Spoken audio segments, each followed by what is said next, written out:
The 1979 Lamborghini Countach. A car that defined an era, redefined supercar design, and remains an icon to this day.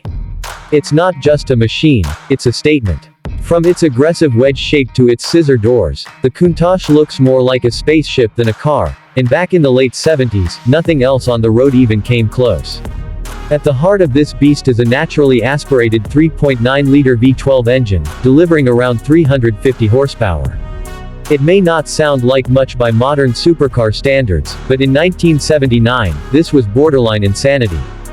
The power is sent to the rear wheels through a 5-speed manual transmission, and if you've ever driven one, you know that shifting gears in a Countach isn't just a function, it's an experience.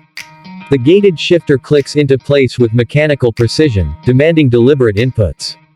There's no electronic assistance here, just raw engineering.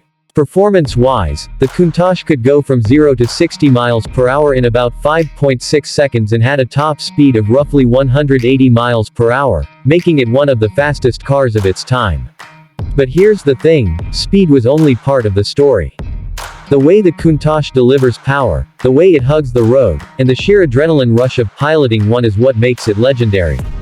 The steering is heavy at low speeds, the clutch is firm, and visibility, well, let's just say reversing requires more faith than vision. But once you're on an open road, everything falls into place. Step inside, and you're greeted by an interior that's as unique as the exterior. The seats are low, almost reclined, and the dashboard is simple but purposeful.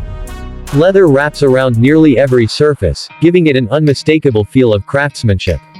The instrument cluster is dominated by analog dials, each providing essential information without unnecessary distractions. Air conditioning was an option, but whether it worked properly was another story entirely. This was a car designed with performance in mind first, and creature comforts came second. Now, let's talk about the design. Marcello Gandini, the genius behind the Countach, created something that still looks futuristic over 4 decades later. The aggressive wedge shape, wide stance, and flared wheel arches make it look like it's moving even when it's parked. The scissor doors, a Lamborghini signature, weren't just for show, they were a necessity. With such a low roofline and wide sills, getting in and out of the car conventionally would have been nearly impossible in tight spaces. The rear wing, often seen on later models, was an optional extra. Ironically, it added more drag than downforce but became one of the most iconic styling elements. One unique selling point of the 1979 Countach. Its sheer presence. This isn't just a car, it's a rolling piece of art. Even among modern supercars, it still turns heads like nothing else. The Countach wasn't built for practicality or convenience. It was built to push boundaries, to be bold, and to leave an impression. And more than 40 years later, it's still doing exactly that.